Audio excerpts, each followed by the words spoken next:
कि अब प्रभु कृपा करो ये भांति और सब तज भजन करो दिन राति। यानी मुझे एक बार मानव तन मनुष्य शरीर और दीजिए, जिसके लिए देवी देवता तरसते हैं। बड़े भाग मानव स्थल पावा और सुर दुर्लभ सब ग्रंथन गावा। सभी ग्रंथों ने इस बात का बखान किया है कि ये नरदेही मानव तन सर्वश्रेष्ठ है। क्यों है? सर्वप्रथम तो तत्वों की तबदीली। इस मृतलोक में 5 तत्वों के अलावा 6वां तत्व 4 खान 84 लाख योनियों में से किसी के पास नहीं है। कोई 1 तत्व में है, कोई 2 तत्व में है, कोई 3 तत्व में है, कोई 4 तत्व में है।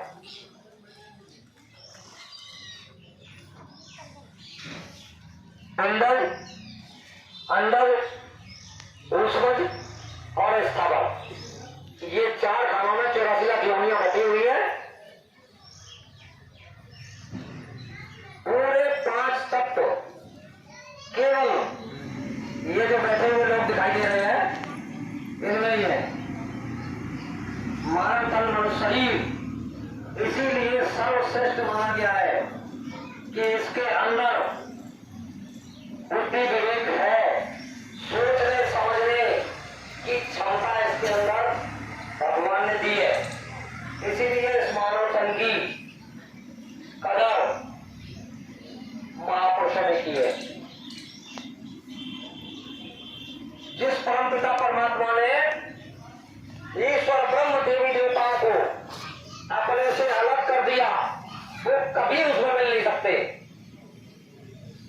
आपको भी अलग किया है, लेकिन आपके लिए उसने व्यवस्था रखी है कि ये मानव तन में रहने वाली जीवात्माएं अगर चाहें तो मुझसे मिल सकती हैं, देवी देवताओं से मिल सकती हैं, स्वर्ग वैकुंठ को देख सकती हैं, देवी देवताओं के लोगों को देख सकती हैं, नीचे से ऊपर तक का पूरा ज्ञान। इससे पहले का युग था, उस युग में कठिन से कठिन योग साधना इसी शरीर में कराई जाती थी, लेकिन वो साधना आप लोग इस समय नहीं कर सकते, क्योंकि शरीर के अंदर वो पावर नहीं है, वो क्षमता नहीं है। इसलिए सहज योग, सरल योग, सुरत शब्द योग मार्ग, नाम योग की साधना जिसे कहते हैं, वो इस कलिकाल में 700 वर्षों से लागू की गई। उसके लिए महापुरुष कह रहे हैं कि ये कोई राम नाम या कृष्ण नाम नहीं है, कोई देवी देवताओं का नाम या मंत्र नहीं है। ये परमात्मा के आदि के 5 नाम है। अपने में से 5 गधियों को उस परमपिता परमात्मा ने अलग अलग स्थान देकर बिठा दिया। उसमें ईश्वर ब्रह्म भी शामिल है। उन 5 नदियों में ईश्वर ब्रह्म भी शामिल है, लेकिन उनका जो वास्तविक नाम है, जो असली नाम है, बिना संत मत के ज्ञान के उसे कोई नहीं बता सकता। उसी के लिए गोस्वामी जी महाराज रामचरितमानस में कहते हैं कि और एक गुप्त मत तुम्हें काम कर दो और शंकर भजन बिना न भक्त पावन हो। नाम रहा संतन आधीना और संत बिना कोई नाम न चीना। ये क्यों कहा गया है?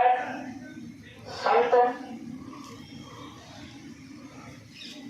इस भौतिक विद्या की और उस परा विद्या की जो ज्ञान है, जो सिद्धांत है, शुरुआत उसकी कहां से हुई है, अंत कहां पे होता है, इस पूरे सिस्टम को जो जानता है उसका नाम संत है। शुरुआत से अंत तक के पूरे ज्ञान को जो जानता है उसका नाम संत है। उन्हीं के लिए कहा गया है कि संत बिचक सरिता बिन धरनी और इनकी नाथ पराहित करने। ये दूसरों के हित के लिए आते हैं। आपने कभी बाबा जगदीश महाराज के मुखारबिंद से नहीं सुना होगा कि मैं कोई महात्मा हूं, मैं कोई फकीर हूं, मैं कोई संत हूं। वो क्या कहते रहे अपने आप को? सेवक। मैं तो आपका सेवक हूं। बाहर से आपके दुख दर्द तकलीफ बीमारी उसके लिए दुआ दवा आशीर्वाद देता हूं, और अंतर में आपकी जीवात्मा के आंख कान नाक पर जो जन्मान जन्मों की गंदगी आपने लाद रखी है उसको साफ करने का काम करता हूँ। और जब भी भगवान के भजन करने का रास्ता बताता हूँ तो बदले में मुझे रुपया पैसा धन दौलत नारियल बतासे और कपड़ा ये सब मुझे नहीं चाहिए। क्या मांगते थे? क्या मांगते थे? जो पुराने प्रेमी में बताए कि तुम बच्चा अपने कर्मों का कर्जा जो तुमने लाद रखा है और वो मुझे दे देना, तो मैं उसे नाग ऋतु सावन की रगड़ मार मार कर साफ करा दूंगा।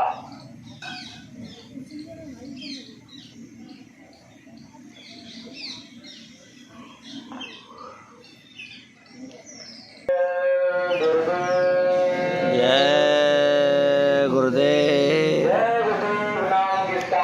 प्रभु का। प्रभु का पावन नाम। जय गुरुदेव। तो प्रेमी भाई बहनों, थोड़ी सी मेहनत करना बहुत आवश्यक है।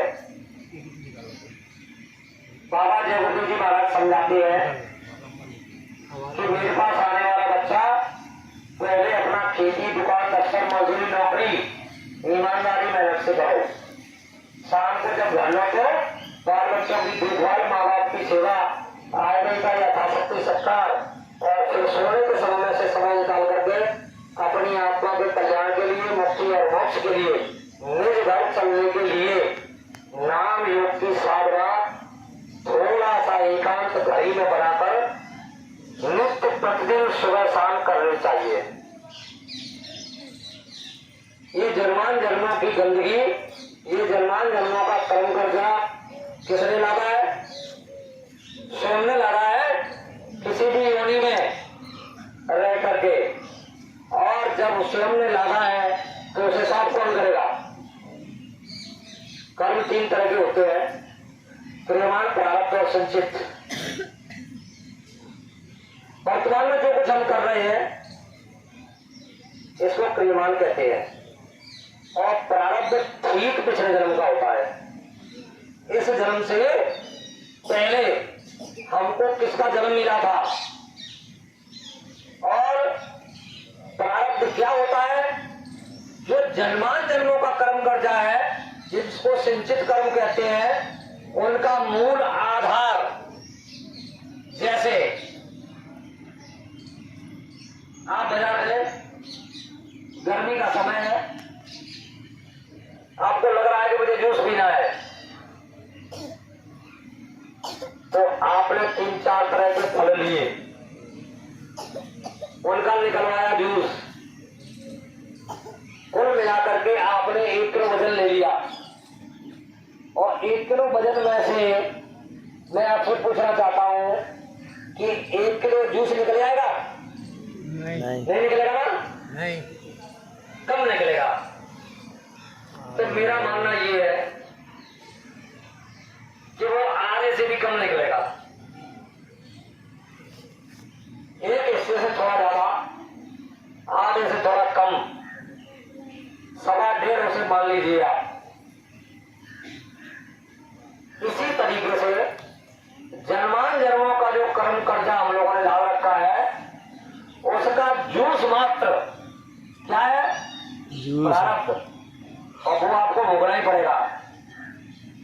कुछ कर्म ऐसे होते हैं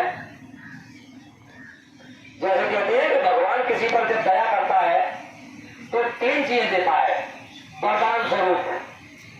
वो पता है क्या होता है? उसे सुन लेंगे तो बड़ी तकलीफ होगी।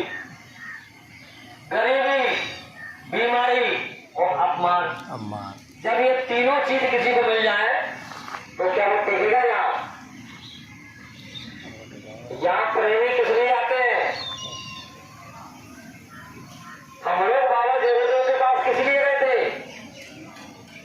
जब हम लोगों को बताया गया कि भगवान के भजन करने का सच्चा रास्ता बाबा देवदेव जी महाराज मथुरा में बताते हैं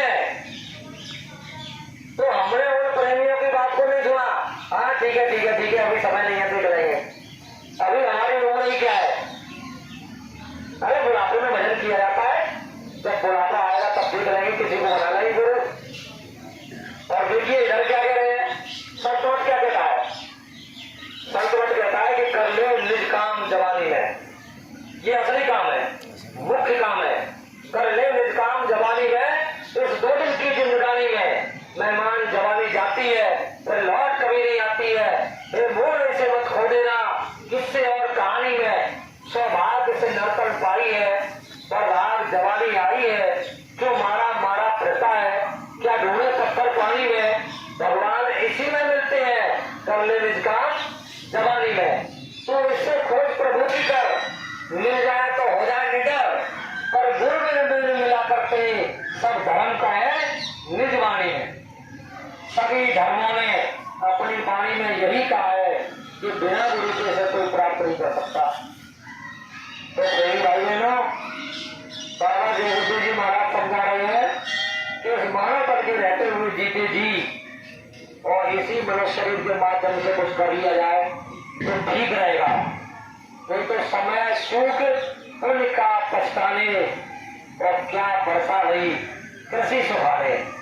जब खेती सूख जाए फिर उसके बाद पानी गिरे तो उससे क्या फायदा होगा। किसी पेड़